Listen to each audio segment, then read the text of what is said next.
What's up, everybody? Will Harris here with the Great Home Team in McKinney, Texas. Hey guys, Ryan Phillips with the Great Home Team, licensed real estate professional here in Texas. Absolutely.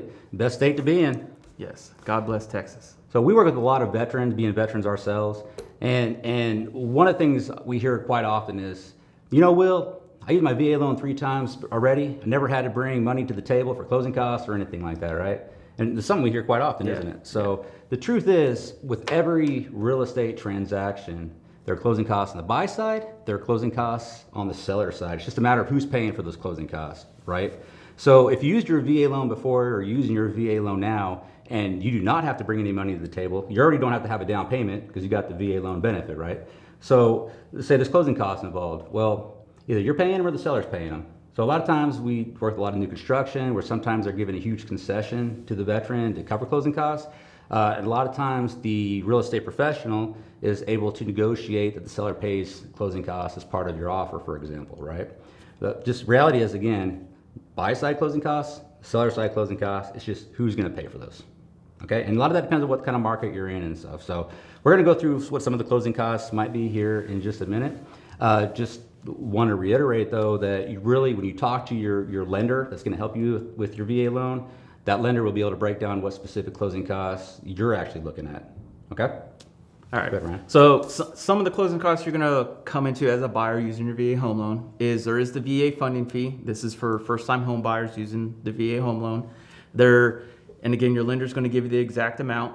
You're also going to be paying for your inspections. Highly recommended. You don't necessarily have to do it, but if you don't do it, there's something wrong with the way you're thinking, because you never know what you're going to find. Just let the inspector do his job. You're going to have appraisals. The closing costs too could be if you guys are splitting title. There's going to be some HOA transfer fees, stuff like that. Also, if your earnest money deposit, that's a big one. All right. And then your owner's title insurance, of course. Absolutely. I would say too, with the VA funding fee, if this is, again, we kind of talked about this before, your certificate of eligibility will tell the lender whether or not that VA funding fee is waived, okay? And the amount of the VA funding fee can either be, paid as part of closing costs. Sometimes the seller can even pay it, or it can be tacked on to the top of the loan as well, right? So let's just say it's $5,000, $10,000 or whatever. That can just be added onto the loan. So it's nothing you necessarily need up front, if you will, okay? Yeah, I would say really the only thing maybe up front is just going to be your earnest money, even if you're getting new construction, in my experience. Yeah, and earnest money gets rolled into your actual closing costs too overall. So again, everybody's situation is a little bit different. So it's why you need to work with real estate professionals that can kind of walk you through the process and have a really good lender that understands the VA loan as well, okay?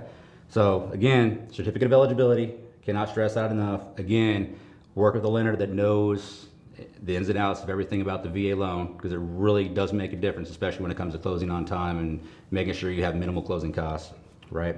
And again, if you have a disability percentage and your VA funding is waived, great. And again, the VA funding fee is going to vary depending on the offer price, and it's going to vary if it's your first time using your VA loan or your second, third, or fourth time using your VA loan as well. Okay. So more about the VA loan coming soon. Like and follow.